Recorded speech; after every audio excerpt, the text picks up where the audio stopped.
A very warm welcome to Speak Your Mind on Goal FM. I'm your host, Shami Lochanlal, and our phone number is 3220906 and 3220907.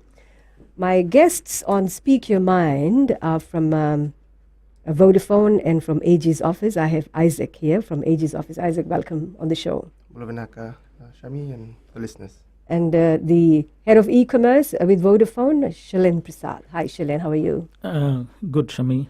Good afternoon, listeners. And there has been a lot of planning and preparation to see e-ticketing moving forward. Just a little. Would you like to shed more light on how the preparation towards e-ticketing has been progressing so far, Isaac? I think it's well received by the public. We are well underway with the implementation of the post terminals in the buses. Mm-hmm. The finer the stats, so Vodafone will be better in a position to answer that. Mm-hmm. But we are all geared up towards the 1 October total cashless system. So we all. But e-ticketing is already implemented, right? People have already started using. Yeah, from 1st of August, those buses that already have the consoles installed, and if people are traveling on those buses with their new card already topped up, they are able to use it, yes. Mm-hmm. If you may recall, the e-ticketing was to roll out last year, but it did not happen. Are we sure that as you said, that it started from August, 1st of August, that there will be a continuation, there will be no turning back on this? Correct. This is from August till October 1st. It's a 2-month transitional period. We're trying to iron out any glitch or any issues that the public or anyone else is facing. Mm-hmm. So we are optimistic that it will work. This time around, we've got only Vodafone. So we have only one service provider to deal with, as compared to 3 last time. And there's more education, there's more government backing, and we're hoping that everything rolls out smoothly. It's a great initiative by this government, and having Vodafone join hands with government. So what is government's expenditure on this? There's no government expenditure. Everything is facilitated by Vodafone. Mm-hmm. So probably Vodafone would be in a better position to answer that. Yeah, I think the initial cost that we have so far put into the e-ticketing system is over $6 million. And there would be ongoing costs because the cards are provided free of charge to the public, and the first replacement of the card is also free. So after that, the public are expected to pay $5 for the card. So we hope that people will take responsibility and keep their card safely.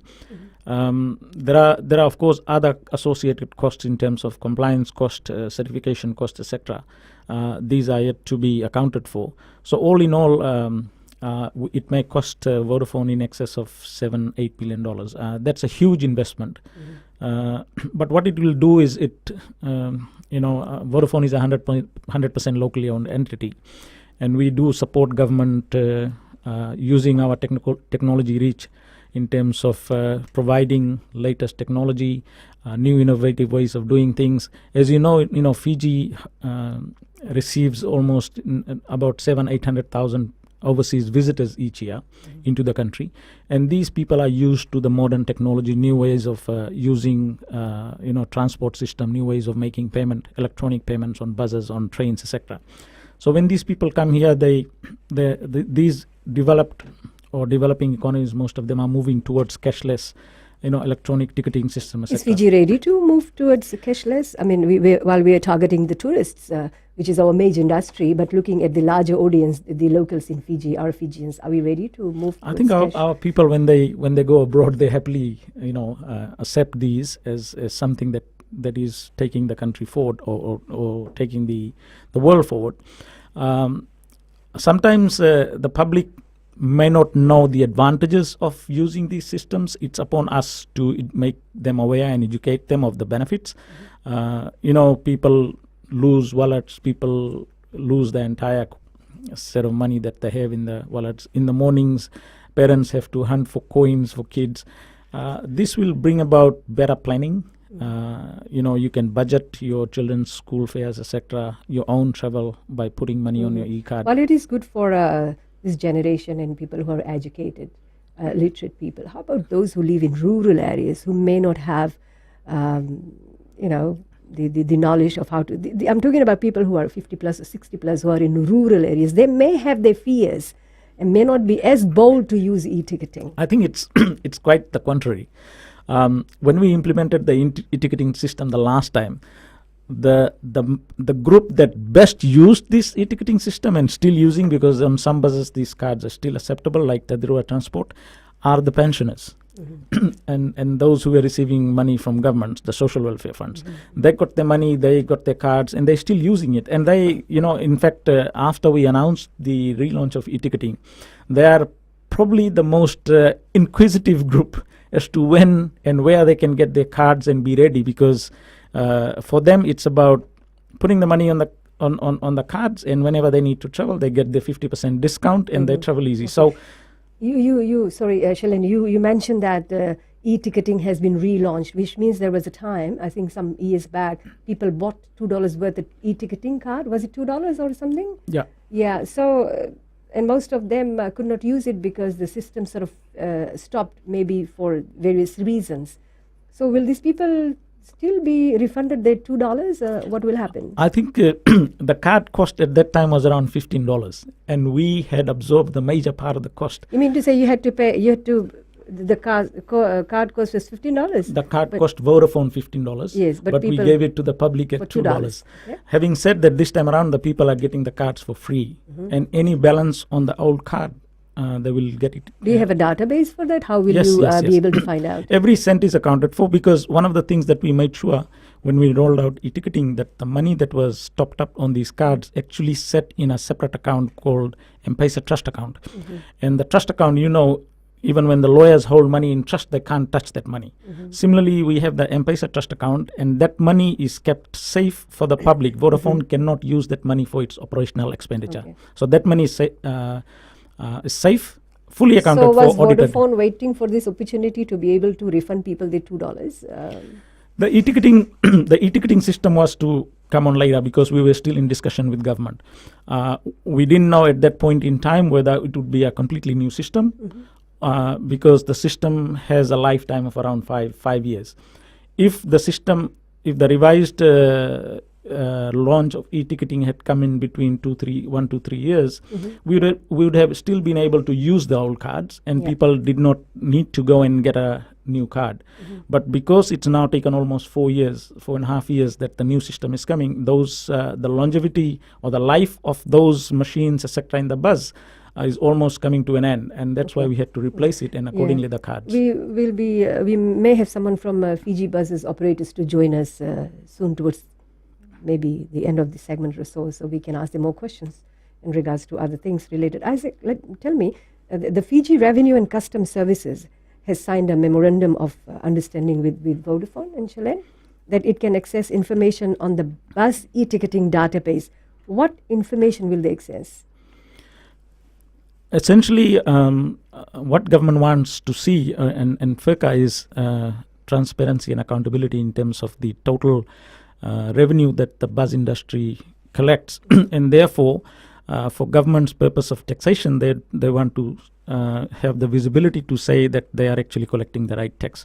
So from that perspective, they would be able to see the individual bus operator bus loadings in terms of who gets on the bus, how much do the passengers pay in total. So they would be able to see the total revenue per bus operator, to be able to make sure that they actually are getting the correct tax collection. They can even break down into each bus post terminal has a unique identifier, so we can identify to the bus how much each bus is collecting, the bus fare, and how many stages it traveled by each of the customers.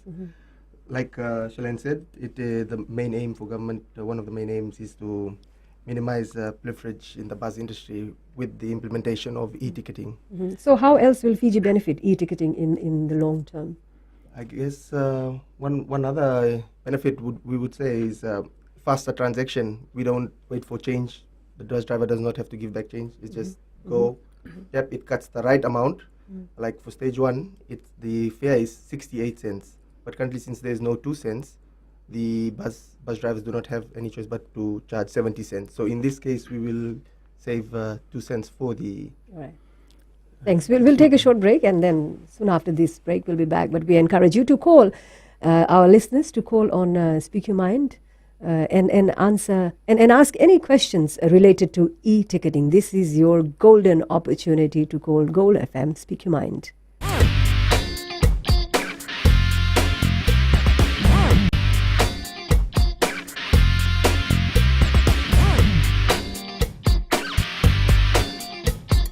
Welcome back on Speak Your Mind. I have guests Shalin Prasad from Vodafone and Isaac from AG's office. Let's talk about the types of cards we're going to have. Will there be separate card for pensioners, students, tourists, and people with disabilities? Tourists, of course, you did mention, but what about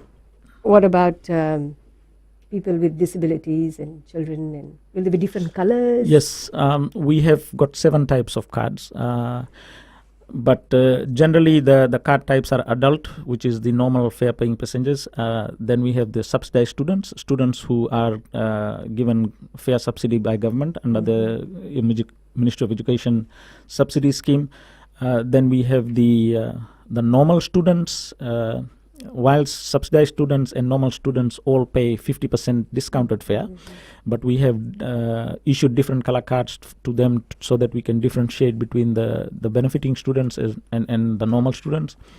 Then we have the pensioners who will have the different color cards, and the disabled persons who have a different color cards, which is an exempt card, which means with that card they get on the bus but they don't pay fare.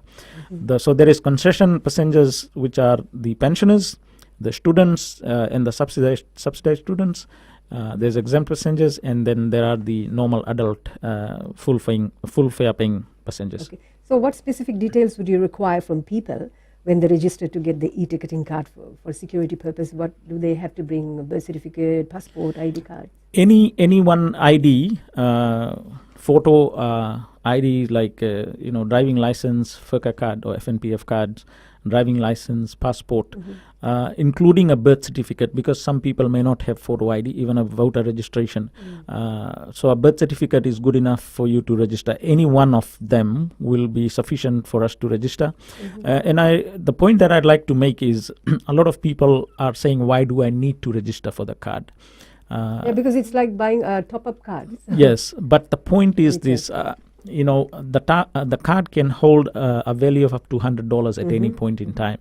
Now, in Fiji's context, $100 is a lot of money. A lot of money. And because these cards don't carry pins, which means every time you get on the bus, you are not required to enter a pin, and it would be too difficult an exercise every time a passenger gets on the bus to enter their pin. It doesn't happen in any market for transport cards.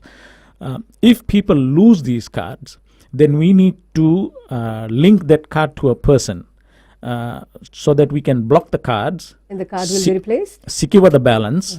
And then if once they get a replacement card, we can transfer the balance from the old to the new card. So whilst there is a little bit of inconvenience initially to register for the cards, the benefit to the consumer is longer term. Their money is more secure because we'll be able to block if people lose their cards. Will there be any fee if a card gets lost, if a card has to be replaced? As I said, the first replacement is free. So you get the first card when you register for free, and if you lose a card, you get the first replacement free. Thereafter, which means beyond third card, you have to pay $5 per card. So how secure is the funds in the card? Can it be hacked? Can other people use your card if stolen? As I said, there is no pin on the card. So if somebody finds the card, they can go and use it. But if you report it in time, we would be able to block it, and then it may not be used.